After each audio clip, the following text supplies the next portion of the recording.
안녕하세요. 이효정입니다. 여러분의 삶에도 이런 친구가 있나요? 아첨하거나 칭찬하지 않지만 솔직한 조언을 아끼지 않는 친구 말입니다. 그런 친구에게 감사하며 소중히 여기시나요? 아니면 거리를 두고 피하시나요? 아이시 자매는 스징 자매에게 있어 솔직하게 말할 수 있는 그런 파트너였습니다. 아이시 자매는 스징 자매의 업무에서 보이는 문제점과 편차를 자주 지적했지만 스징 자매는 이를 받아들이지 못해 그 자매에게 선입견을 갖게 되고 심지어 공격하고 보복하고 싶은 마음까지 품게 됩니다. 하지만 스징 자매의 본분이 조정되면서 두 사람 사이의 갈등은 갑작스럽게 멈추게 됩니다. 1년 후 스징 자매는 아이시 자매에게 편지를 써서 그 자매의 조언과 지적에 자신이 어떤 패기를 드러냈는지, 왜 자매의 조언을 받아들이지 못했는지, 그리고 타인의 조언과 도움을 어떻게 받아들여야 하는지를 얘기했습니다. 오늘 우리가 읽는 이 편지가 여러분에게 도움이 될 수도 있을 것입니다. 아이시 자매님께, 자매님 오랜만이네요. 그동안 잘 지내셨나요? 우리가 헤어진 지 벌써 1년이 넘었어요. 근데 함께 협력하면서 본분을 이행할 때 있었던 일들을 아직도 생생히 기억해요. 그 당시 제가 진리를 받아들이지 못해서 자매님께 많은 상처를 드렸어요. 그로 인해 우리 사이에 틈도 생겼었죠. 전 매번 그 일이 떠오를 때마다 자책감이 들어요. 그래서 자매님께 진심으로 사과의 말을 전하고 싶어요. 지금 이 편지를 통해 그동안 제가 반성하고 깨달은 점들을 자매님께 전해드리고 싶어요. 그때 우리가 함께 양육사역을 맡았던 거 기억하세요? 저는 막 훈련을 시작해서 그 본분에 아직 익숙하지 않았었는데 자매님이 저를 자주 도와주셨어요. 제가 사역을 잘못했을 때마다 지적해주고 알려주셨는데 그게 저한테 도움이 된다는 걸 알고 있었어요. 그런데 나중에는 많이 지적하시니까 마음이 불편했어요. 한 번은 양육자들끼리 협력이 잘 안 되는 문제가 있어서 제가 편지를 써서 그걸 해결해야 했어요. 그때 전 양육자들이 좀 못마땅해서 따지는 듯한 말투로 그들을 꾸짖었죠. 자매님은 제 편지를 보고 나서 제가 어떤 마음으로 편지를 썼는지 물으시면서 솔직하게 제 문제를 지적해 주셨어요. 그런 방식으로 쓰는 건 적절하지 않다면서 그건 지위를 내세우는 거로 남을 속박하기 쉽다고 했어요. 그러면서 제게 반성하고 그 편지를 수정하라고 하셨어요. 저는 제 교만한 성품이 드러났다는 걸 깨달았지만 마음속으로는 계속 이치를 따졌어요. 어떻게 내가 편지를 쓸 때마다 저 자매는 항상 문제를 삼는 거지? 그렇게 말하니까 내가 마치 이런 간단한 문제도 해결하지 못하는 아주 못난 사람처럼 보이잖아. 다른 사람들이 알게 되면 나를 어떻게 생각하겠어? 저는 마음속으로 받아들이지 못했고 자매님에게도 약간의 편견을 가지게 됐어요. 그리고 앞으로 자매님의 문제를 발견하면 짚고 넘어가야겠다고 생각했죠. 제가 만만한 사람이 아니란 걸 보여주고 싶었어요.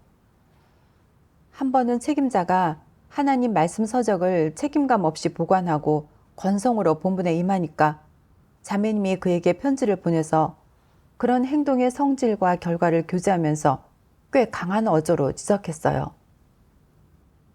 저는 이 문제를 꼬투리 잡아서 자매님이 그렇게 편지를 쓴 건 부적절하다고, 그건 지위를 내세워 형제 자매를 훈계한 거라고 했어요. 또 이런 식으로 교제하면 형제 자매가 받아들이기 어렵다고 말했죠.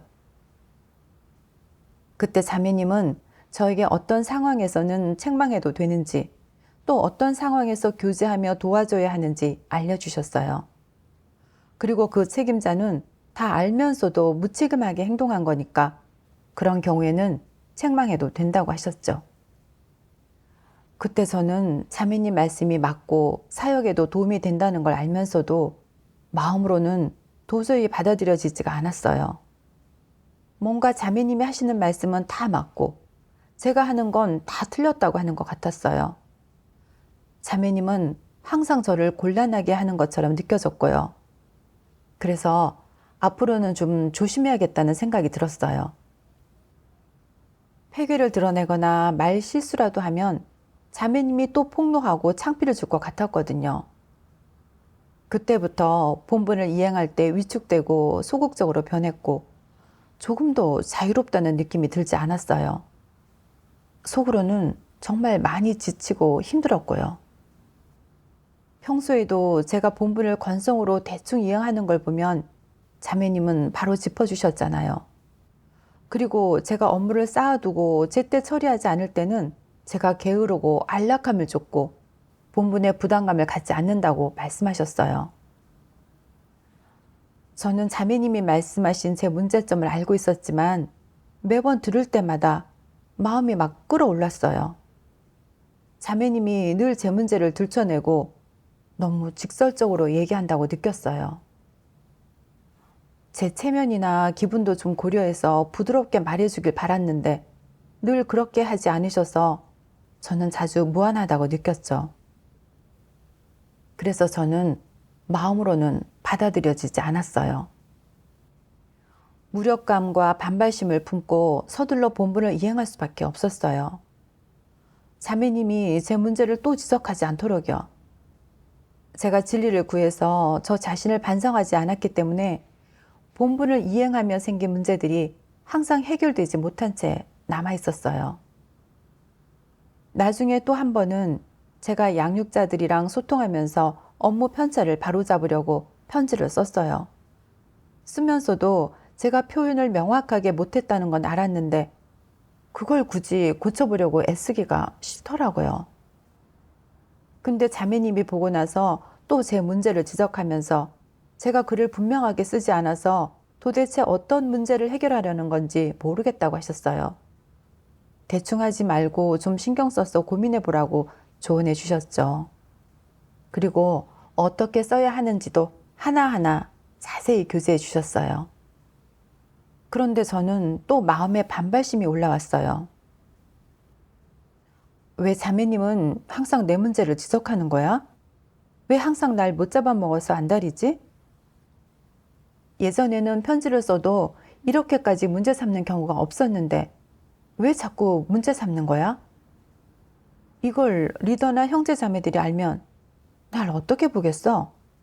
내가 이런 작은 문제도 해결하지 못하는데 나한테 양육 사역을 맡긴 게 잘못이라고 생각하지 않겠어? 이 사역을 어떻게 협력해야 할지 모르겠어. 항상 내 단점만 지적하며 날 무시하니까 자매 혼자서 해보라지. 이 편지도 자매가 직접 쓰고. 정말 자매랑 협력하는 건 너무 속박당하는 것 같아. 이렇게 생각할수록 마음은 점점 더 답답해졌어요. 심지어 자매님께 보복하고 싶다는 생각까지 들었죠. 안 되겠어. 리더한테 편지를 써서 자매 문제를 보고할 거야. 그리고 난 책임지고 물러난다고 해야지. 그러면 리더는 내가 일을 안 하는 게 아니라 자매가 너무 교만해서 내가 협력할 수 없는 거라는 걸 알게 될 거고, 그럼 리더는 분명 자매를 책망하겠지? 내가 떠나서 사역에 지장이 생기면 그건 다 자매 고아가 될 거야. 실컷 죄책감을 느끼게 해주겠어. 맨날 내 문제만 지적한 대가야. 저는 이렇게 하면 안 된다는 건 알고 있었어요. 이런 생각 자체가 인성이 없는 거라는 것도요. 하지만 마음속에는 자매님에 대한 편견이 있었어요. 예배 시간에 저는 그동안 제가 드러낸 모습에 대해 얘기를 꺼내긴 했어요. 그런데 정작 자신을 돌아보지는 못하고 온통 자매님을 원망하고 탓하기만 해서 오히려 자매님이 더 속박을 받는 상황이 됐어요. 그 뒤로 자매님이 저랑 이야기할 때 많이 조심스러워 하시는 게 느껴졌어요. 제 문제를 봐도 지적당하면 제가 받아들이지 못할까 봐 걱정되셨는지 최대한 완곡한 표현으로 저와 교제하려고 애쓰셨어요. 그런데 저는 여전히 제 자신에 대해 아무런 인식이 없어서 자매님이 또 제 문제를 얘기하면 아예 말하기도 싫어서 대꾸도 하지 않았어요. 심지어 한 번은 하루가 넘도록 자매님과 대화하지 않은 적도 있어서 소통이 필요한 사역이 지체되기도 했어요. 저는 답답하고 괴로워서 화장실에 가서 한바탕 울기도 했어요. 자매님이 혼자 노트북을 들고 다른 방에 가서 일하시는 걸 보니까 자매님 내적 상태도 많이 안 좋다는 걸 알겠더라고요. 그때 문득 냉담한 반응이라는 단어가 떠올랐어요. 제가 딱 그렇게 행동했고 자매님께 상처를 드렸다는 생각이 들더라고요. 그런데도 그런 내적 상태에서 벗어날 힘이 없어서 울면서 하나님께 이런 상태를 바로잡고 싶다고 기도드렸어요. 그 기간에 저도 하나님의 말씀을 보게 됐는데 그중 한 구절이 특히 마음에 크게 와닿았어요. 전능하신 하나님 말씀. 이렇게 말하는 사람들도 있다. 책망과 훈계가 없을 때는 그래도 행할 길이 있다고 생각했는데 책망과 훈계를 받으니 어떻게 해야 할지 모르겠어요. 왜 그는 책망을 받으니 어떻게 해야 할지 모르는 것이냐? 원인이 무엇이겠느냐? 책망과 훈계를 받아도 진리를 받아들이지 않고 자신을 인식하지 않으며 마음속에 관념이 있어도 진리를 구해 해결하지 않기 때문에 길이 없어진 것입니다. 그는 자신에게서 원인을 찾지 않고 오히려 책망과 훈계를 받아서 길이 없어졌다고 말합니다. 이는 적반하장이 아니냐? 마치 제가 한 일은 원래 원칙에 부합하는데 당신이 이렇게 저를 책망하는 건 명백히 제가 원칙대로 일을 처리하지 못하게 하는 것 아닌가요? 그럼 저는 앞으로 어떻게 실행해야 하죠? 라고 말하는 것 같다. 그 말을 한 사람은 바로 이런 뜻이다. 이게 책망과 훈계를 받아들이는 것이겠느냐? 그가 자신이 잘못했다는 사실을 받아들였느냐? 아닙니다. 그 말은 제멋대로 못된 짓을 하는 법은 알지만 그를 책망하고 훈계하여 원칙대로 일을 처리하게 한다면 어떻게 해야 할지 모르게 되고 멍해진다는 뜻이 아니겠느냐? 그럼 그는 예전에는 어떻게 했던 것이냐? 사람이 책망과 훈계를 받는 것은 원칙대로 일을 처리하지 않았기 때문이 아니겠느냐? 사람은 제멋대로 못된 짓을 하고 진리를 구하지 않으며 원칙대로 하나님 집의 규정대로 일을 처리하지 않아서 책망과 훈계를 받은 것이다. 책망과 훈계의 목적은 사람이 진리를 구해 원칙대로 일을 처리하고 더 이상 제멋대로 못된 짓을 하지 않도록 하는 것이다. 그럼 사람이 책망과 훈계를 받고 나서 어떻게 해야 할지도 어떻게 실행해야 할지도 모르겠다고 말한다면 그 말에 자신을 인식하려는 뜻이 조금이라도 있느냐? 그는 자신을 인식하려는 뜻이 전혀 없고 진리를 구하려는 뜻도 없다. 그 뜻인즉슨 이렇다. 저는 예전에 본분을 꽤 잘 이행했는데 당신이 저를 책망하고 훈계한 이후로 생각이 혼란스러워졌어요. 본분을 이행하는 제 생각이 다 흐트러졌다고요. 저는 이제 생각도 비정상적으로 변했고 일을 처리할 때 예전처럼 그렇게 패기나 배짱이 있지도 않아요. 예전처럼 그렇게 용감하지도 않고요. 이건 전적으로 책망과 훈계를 받았기 때문이에요. 책망과 훈계를 받고 나서 저는 마음에 심각한 상처를 입었어요. 그래서 저는 다른 사람에게 알려줄 거예요. 본분을 이행할 때는 꼭 조심해야 하고 절대 추태를 보여서도 잘못을 저질러서도 안 된다고 말이죠. 잘못을 저지르면 책망과 훈계를 받게 되고 책망과 훈계를 받으면 움츠러들고 예전 같은 패기는 사라지고 날카로운 기세도 반으로 꺾이는 데다가 젊은이의 용기나 분발하려는 포부도 없어져서 구질구질하고 소심해져요. 어떻게 해도 틀린 느낌이고 마음속으로도 하나님과 함께함을 느낄 수 없어서 하나님에게서 점점 더 멀어져요.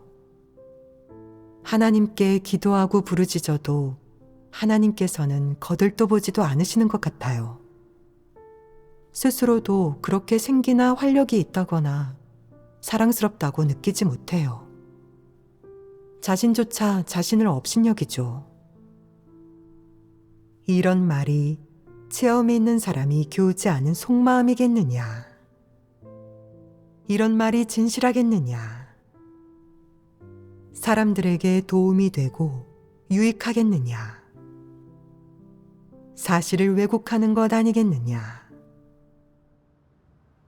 하나님의 말씀을 보면서 저는 곧 제게 드러났던 모습들이 하나씩 떠올랐어요. 그동안 저는 그냥 제가 속박받고 있다고만 생각했어요. 예전에는 편지를 쓸 때 이렇게까지 문제가 많지 않았는데 자매님은 왜 자꾸 문제를 삼는 건지, 이 사역을 도대체 어떻게 협력해야 할지도 모르겠다고 생각했죠. 그런데 돌이켜보니까 이런 생각들은 전부 치우친 생각이었어요. 저는 편지에서 교만한 성품을 드러내 형제 자매들을 속박했고 문제도 건성으로 처리하면서 평소에는 본분 이행에 게으름을 피우고 부담감을 갖지도 않았어요. 자매님이 이런 문제들을 지적해 주신 건 사역에 대한 책임감 때문이었고 저를 도와주시려는 거였어요. 제가 제때 제 문제를 반성하고 인식해서 진리 원칙에 따라 본분을 이행하고 문제를 해결해 성과를 내도록 하시려는 거였죠. 그런데 저는 그걸 받아들이지 않았고 오히려 자매님이 제 문제를 지적해서 제 잘못된 방식을 포기하게 하려는 건 저를 속박하는 거라고 생각했어요. 본분을 이행할 때도 점점 움츠러들어서 예전처럼 편지도 제대로 못 쓰겠고 어떻게 협력해야 할지도 모르겠더라고요. 그 말의 속뜻은 사실 이거였어요. 내가 원래 하던 일은 진리에 부합하고 자매님의 지적이 잘못된 거니까 그냥 내 방식대로 본분을 이행하게 해달라는 거였죠. 저는 정당한 지적과 도움을 오히려 부정적으로 받아들였고 제가 하던 잘못된 방식은 오히려 맞는 거라고 여겼어요. 정말 진리를 받아들이지 못하고 옳고 그름도 구분 못하는 말이 통하지 않는 사람이었어요. 그때는 저도 딱 그 정도 인식밖에 없었어요. 기억하시나요? 그 이후에 우리가 마음을 열고 서로의 내적 상태를 나눴잖아요. 자매님은 저를 무시한 것도 아니고 괴롭히려는 것도 아니라고 하셨어요. 오히려 제가 자매님을 외면하니까 어떻게 저랑 소통해야 할지 몰랐다고 하시면서 그렇게 본분을 이행하는 게 너무 힘들고 거기서 계속 본분을 이행하고 싶지 않았다고까지 말씀하셨죠. 그거 아세요? 그 말을 들었을 때 제 마음이 정말 바늘로 찔린 것처럼 아팠어요. 제가 그렇게까지 큰 속박과 상처를 드렸을 거라고는 상상도 못했거든요. 저는 늘 제 인성은 괜찮은 편이라고 생각해서 설령 폐괴 표출이 좀 있다고 해도 사람을 속박하거나 상처 줄 정도는 아니라고 여겼어요. 그런데 실제로는 그렇지 않았고 그 사실을 마주하면서 저 자신을 돌아봐야 했어요. 그 무렵에 제 본분이 조정되었고 저는 죄책감과 아쉬움을 아는 채 거길 떠나게 됐죠. 그 후에 저도 구하면서 자신의 문제를 반성하고 인식했어요. 그러다가 이런 하나님의 말씀을 보게 됐어요. 전능하신 하나님 말씀. 적그리스도는 마음속으로 책망과 훈계를 받는 일을 받아들이지 못한다. 그가 받아들이지 못하는 데는 이유가 있다. 주된 이유는 책망과 훈계가 닥쳤을 때 망신을 당했다고, 명예와 지위, 존엄을 잃었다고, 사람들 앞에서 얼굴을 들고 다닐 수가 없게 되었다고 생각하기 때문이다. 이러한 것들이 마음속에서 작용하기에 책망과 훈계를 받아들이기가 무척 힘든 것이다. 그는 누가 자신을 책망하고 훈계하면 그것은 자신을 괴롭히는 거라고, 그 사람은 자신의 원수라고 생각한다. 이것이 바로 책망과 훈계가 닥쳤을 때 적그리스도가 보이는 심리 상태로 의심할 여지가 없는 부분이다. 사실 책망과 훈계는 사람이 진리를 받아들이는지, 진실한 순종이 있는지를 가장 잘 드러낸다. 책망과 훈계를 대할 때 이렇게 반발하는 것은 적그리스도가 진리를 싫어하고 전혀 진리를 받아들이지 않는 것을 충분히 보여준다. 이것이야말로 문제의 핵심이다. 체면 문제는 핵심이 아니다. 진리를 받아들이지 않는 것이 바로 문제의 본질이다. 적그리스도는 책망과 훈계가 닥쳤을 때 상대에게 부드러운 말투와 태도를 보일 것을 요구한다. 말투가 엄하고 태도가 엄격하면 반발하고 반항하며 수치심에 분노한다. 그는 폭로한 것이 옳은지 사실인지 개의치 않고 자신이 무엇을 잘못했는지, 진리를 받아들여야 하는지 반성하지도 않는다. 오직 자신의 허영과 체면이 손상되었는지만 신경 쓴다.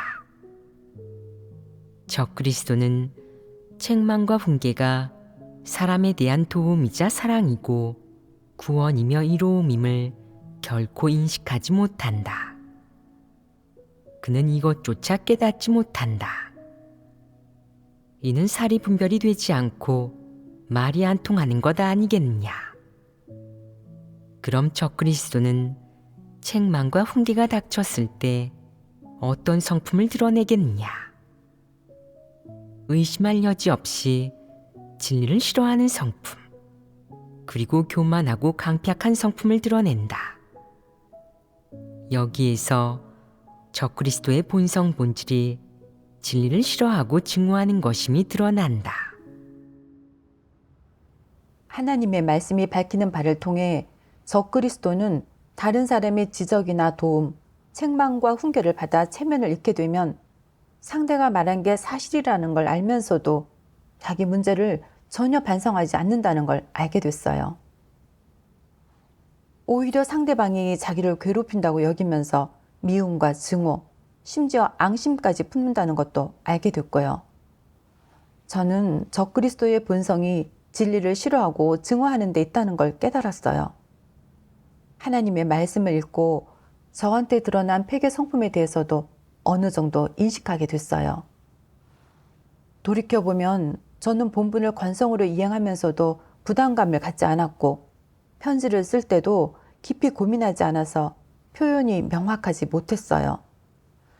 자매님이 그걸 지적해 주신 건 제가 빨리 고쳐서 사역에 도움이 되게 하려는 거였는데 저는 자매님이 저를 곤란하게 한다고 생각했어요. 체면을 지키고 싶은 마음 때문에 받아들이기 싫었고 오히려 적반하장으로 리더한테 자매님이 잘못했다고 고자질까지 하려고 했고 심지어 자매님과는 아예 대화도 하지 않으려고 했어요. 결국 자매님께 상처를 드렸고 사역 진도까지 지체시켰죠.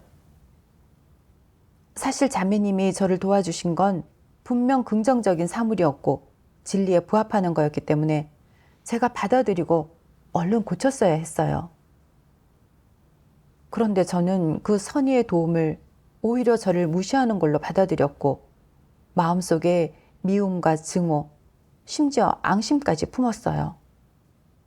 겉으로는 자매님의 지적을 받아들이지 않은 것처럼 보였지만 실제로는 긍정적인 사물과 진리를 받아들이지 않고 진리와 대적한 것이었어요. 저는 전혀 진리에 순종하는 사람이 아니었다는 게 드러났어요. 저는 자매님이 제 실상을 드러내는 게 싫었고 사람들에게 인정받고 칭찬받는 것만 좋아했어요. 제 본성이 얼마나 허황되고 사악한지 또 얼마나 진리를 좋아하지 않는지도 알게 됐어요. 저는 적그리스도의 길을 걷고 있었어요. 제가 그런 폐괴 성품 속에서 살며 그렇게 괴로워했던 것도 정말 자업자득이었어요. 하나님께서 하신 이런 말씀이 떠올랐어요. 전능하신 하나님 말씀. 한 사람이 진리를 싫어한다면 그것이 그 사람의 구원의 치명타가 된다는 것은 의심의 여지가 없다. 이는 하나님이 용서할 수 있느냐 없느냐의 문제가 아니다.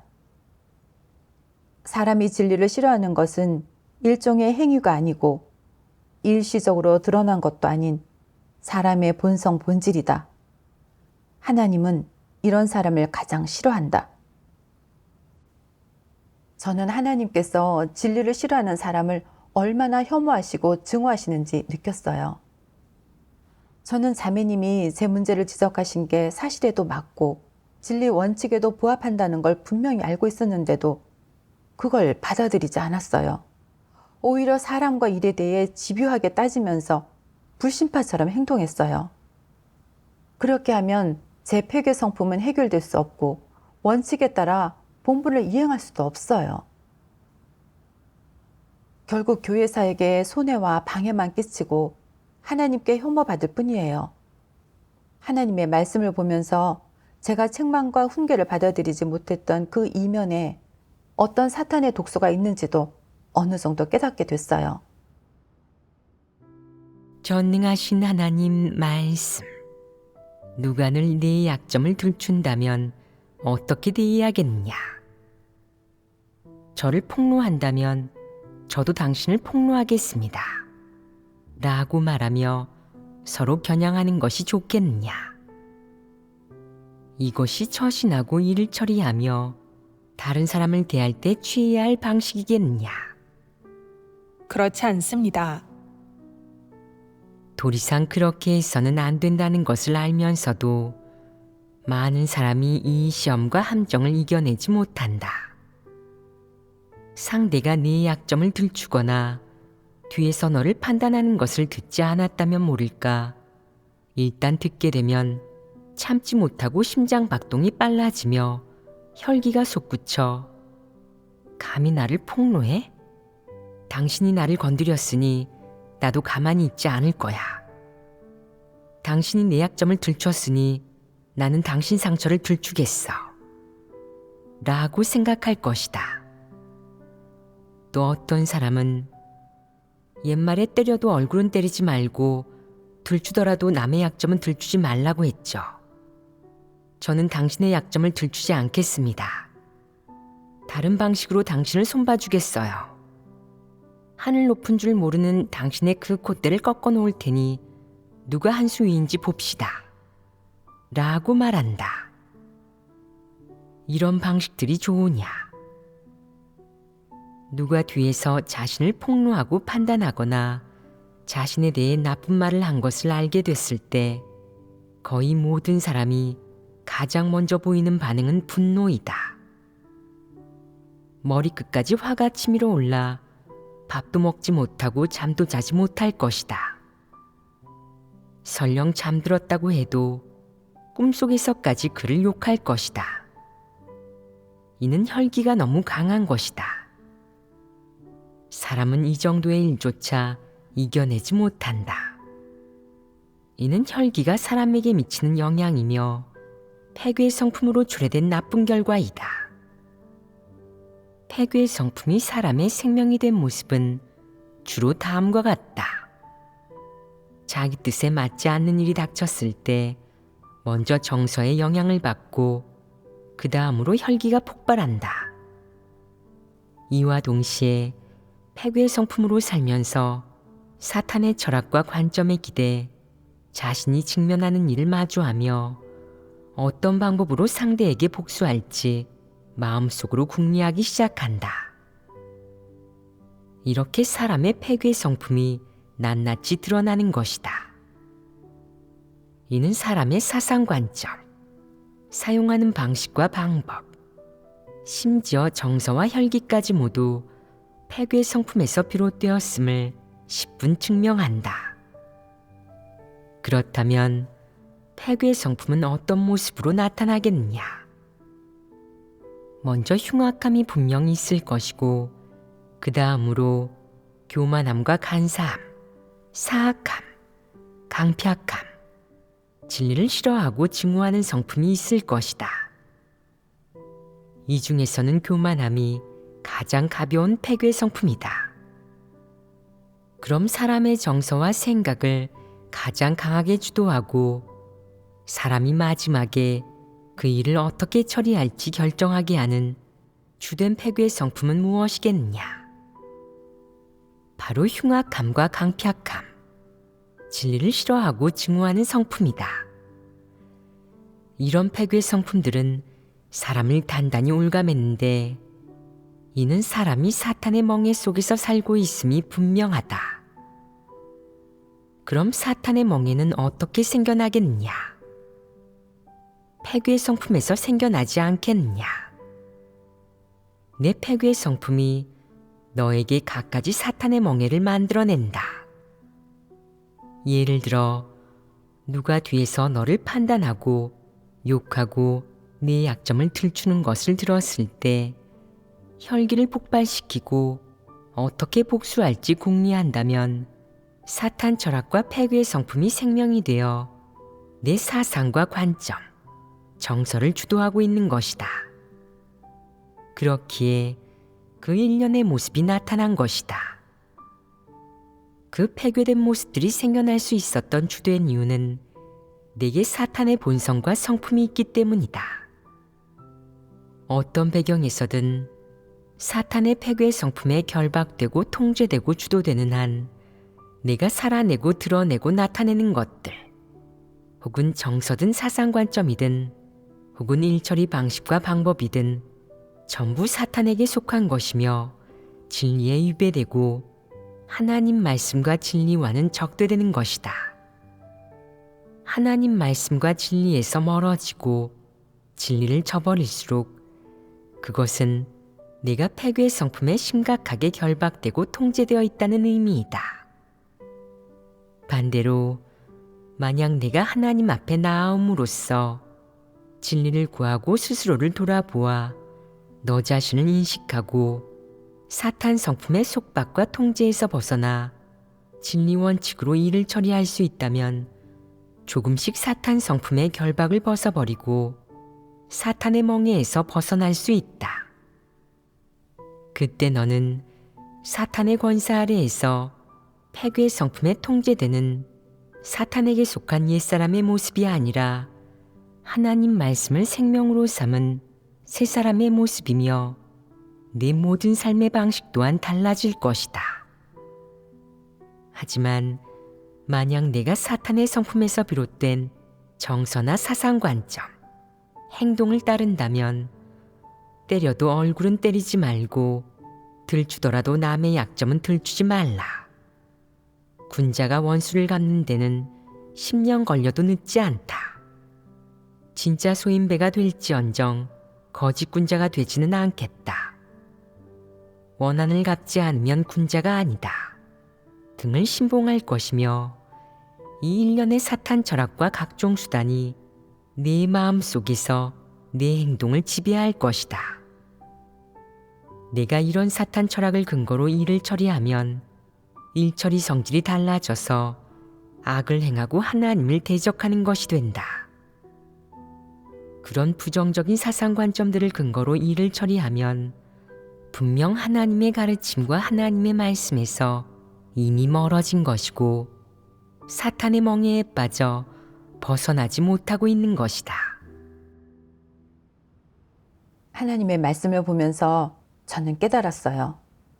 사탄은 때려도 얼굴은 때리지 말고 들추더라도 남의 약점은 들추지 말라. 가는 말이 고와야 오는 말도 곱다. 그 사람의 방법으로 그 사람을 다스린다. 이런 사탄의 철학을 사람들에게 주입하고 사람이 혈기에 따라 살도록 부추긴다는 걸요. 그래서 자신의 체면이나 이익을 건드리는 사람이 있으면 보복하게 만들고 사람들끼리 서로 싸우고 공격하면서 서로를 상처 주게 해요. 그렇게 살다 보면 사람은 점점 더 흉악하고 악랄해지면서 정상적인 인성을 잃게 되죠. 제가 계속 그런 사탄의 독소에 따라 살아왔다는 걸 알게 됐어요. 누가 제 폐괴나 문제를 드러내면 겸허하게 받아들이지 않았고 혈기를 드러내면서 상대방을 차갑고 적대적으로 대했어요. 그때도 그랬듯이 저는 자매님의 정당한 지적과 도움을 부정적인 사물로 받아들였고 자매님이 제 단점을 드러낸 걸 제 체면과 이익을 건드린 걸로 여겼어요. 그래서 오히려 자매님한테서 꼬투리를 잡으려 하면서 원칙에 따른 자매님의 책망을 지위를 내세운 거라고 꼬집었어요. 심지어는 리더가 자매님을 책망해 주기를 바랐고 제가 자리에서 물러나서 자매님이 더 자책하고 죄책감을 느끼게 만들려고 했어요. 저는 스스로를 피해자인 것처럼 포장했고 일부러 자매님을 상대하지 않고 고립시켰어요. 그건 자매님이 다시는 제 문제를 말하지 못하게 해서 제 체면과 이익을 지키려는 거였어요. 정말 건드리면 안 되는 사람처럼 인성의 이성이라고는 조금도 없었어요. 자매님은 제 문제를 지적하면서도 제 눈치를 보게 됐고 속박을 받으셨고요. 그런 환경을 피하고 싶어서 그 본분까지 내려놓고 싶어 하셨고 그러다 결국 사역을 지체시켰죠. 이게 정말 사람이 할 짓인가요? 제가 한 행동은 악을 저지르고 하나님께 대적한 거였어요. 저는 제 행동이 너무 역겹고 마음속으로도 스스로가 혐오스러웠어요. 저는 사탄의 독소에 따라 살면서 교만하고 흉악하고 이기적으로 변해갔어요. 자매님에게 상처를 주었을 뿐만 아니라 저 자신에게도 큰 과오와 후회를 남겼어요. 정말 남도 해치고 저 자신도 해친 셈이었죠. 생각해보니 어떤 적그리스도는 진리를 추구하고 정의감이 있는 형제자매가 그에게 조언을 해주거나 진리 원칙에 맞지 않는 일을 한 것을 폭로해서 자기 체면과 지위를 건드리게 되면 반감을 품고 대항하면서 노발대발했어요. 심지어 사실을 왜곡해서 적반하장으로 정의감 있는 사람을 억압하고 괴롭히면서 자기 지위를 견고히 지키는 목적을 달성하려 하죠. 그 결과 형제 자매들에게 상처를 주고 교회 사역에도 교란과 방해, 파괴를 가져와서 결국 하나님의 성품을 거슬러 교회에서 출교되고 말았어요. 제 모습도 이 성질과 마찬가지 아닌가요? 사탄의 성품대로 말하고 행동하면 하나님께서 정말 혐오하신다는 걸 깨달았어요. 만약 회개하지 않으면 저도 언젠가 적그리스도나 악인들처럼 교회 사역을 파괴하고 방해하는 악행을 저지르고 하나님의 성품을 거슬러서 하나님에 의해 도태될 거예요. 그렇게 되면 정말 너무 위험하죠. 이런 생각이 드니까 마음에 두려움이 생겼고 너무 후회가 됐어요. 그래서 하나님 앞에 나아가 진심으로 회개하고 죄를 고백하고 싶었어요.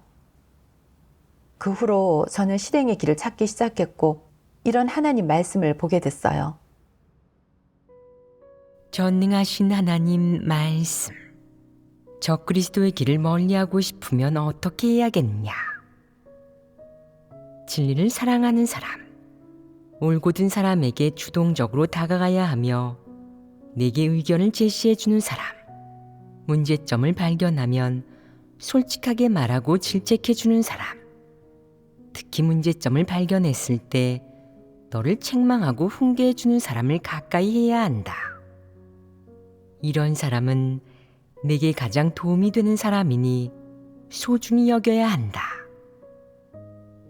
이런 좋은 사람을 배척하고 내치면 하나님의 보호를 잃게 될 것이고 서서히 화가 닥칠 것이다. 좋은 사람, 진리를 깨달은 사람을 가까이 하면 평안과 기쁨이 생기고 화를 멀리할 수 있다. 반면 소인배, 모렴치한 사람, 아첨 많은 사람을 가까이 하면 위험해진다. 사기당하거나 속임수에 넘어가기 쉬울 뿐만 아니라 언제든 화가 닥칠 수도 있다. 너는 어떤 사람이 내게 가장 도움이 되는지를 알아야 한다. 내가 일을 잘못하거나 자신을 높이고 증거하며 남을 미혹할 때 일깨워 줄 수 있는 사람. 이런 사람이 내게 가장 큰 도움이 되는데 이런 사람을 가까이 하는 것은 올바른 길이다. 하나님의 말씀을 보고 실행의 길을 찾았어요. 저에게 지적하고 도와주는 사람을 멀리할 게 아니라 가까이 해야 하는 거죠. 생각해 보니까 자매님이 제 문제를 지적한 것에는 악의가 없었어요. 때로는 직설적으로 얘기했을지라도 원칙과 사실에 부합했죠. 그러니 저는 혈기대로 반응하면 안 되는 거였어요. 비록 그 순간 받아들이지 못하거나 이해하지 못했을지라도 진리를 구하는 마음을 가지고 어떻게 행동하는 게 하나님 집 사역에 유익하고 문제와 편차를 최소화할 수 있는지 고민했어야 했어요. 생각해보면 저는 본분을 이행하면서 부담감을 갖지 않았고 편지를 쓸 때도 지위를 내세우면서 상대방의 실제 어려움과 기분은 고려하지 않았어요.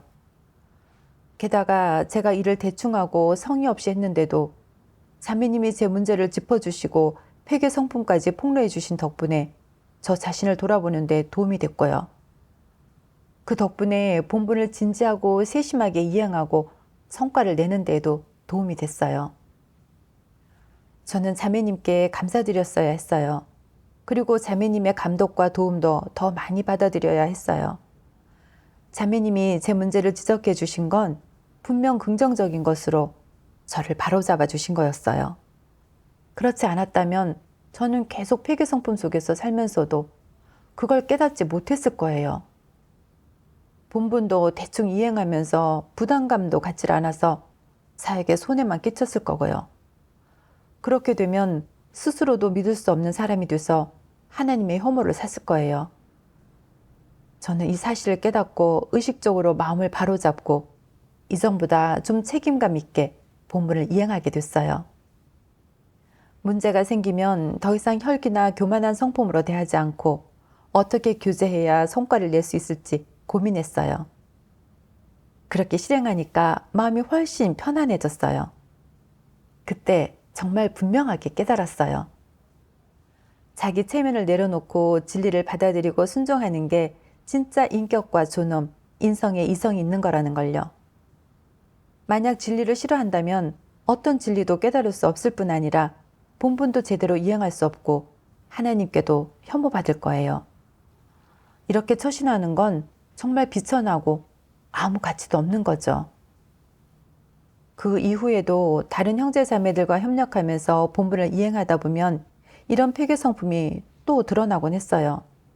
그러면 저는 의식적으로 하나님께 기도드리면서 자신을 내려놓고 남들의 지적과 도움을 받아들여 실행하고 진입하려고 노력했어요. 그렇게 계속 실행하다 보니까 이런 성품도 예전만큼 심하게 드러나지는 않더라고요. 저는 남들의 조언을 듣는 게 저한테 정말 큰 도움이 되고 사역에도 유익하다는 걸 깨달았어요. 마음이 편안하고 홀가분해서 이렇게 하는 게 정말 좋다고 느꼈어요. 이 일들을 돌아보면서 저는 마음 깊이 하나님께 감사드렸어요. 하나님이 이렇게 드러내시고 하나님의 말씀으로 심판하고 폭로하지 않으셨다면 저는 스스로를 전혀 인식하지 못했을 거고 제가 사탄에 의해 폐괴돼 성품이 얼마나 흉악하고 진리를 싫어하는지 깨닫지 못했을 거예요. 제 이익을 건드리면 본분을 가지고 화풀이를 했고 하나님께 전혀 순종하지 않고 인간다운 모습으로 살지 못했어요. 저는 이렇게 더럽고 폐괴되고 인성도 나빴어요. 그런데 하나님은 이것 때문에 저를 도태시키지 않으셨어요. 스스로 반성하고 회개할 기회를 주셨고 어떻게 행동해야 할지도 알게 해주셨어요. 이렇게 저를 이끌어 주셔서 조금씩 진리를 깨닫고 받아들이게 해주셨어요. 정말 마음 깊이 하나님께 감사드려요. 아직 제게는 많은 폐교와 부족함이 있지만 진리를 추구해 제 폐교를 해결하고 싶어요. 하나님의 인도와 구원에 감사드려요. 그럼 오늘은 여기에서 마칠게요. 제가 미처 인식하지 못한 부분이 있다면 알려주시길 바래요. 그렇게 해주시면 저에게 큰 도움이 될 거예요. 스징 2023년 9월 19일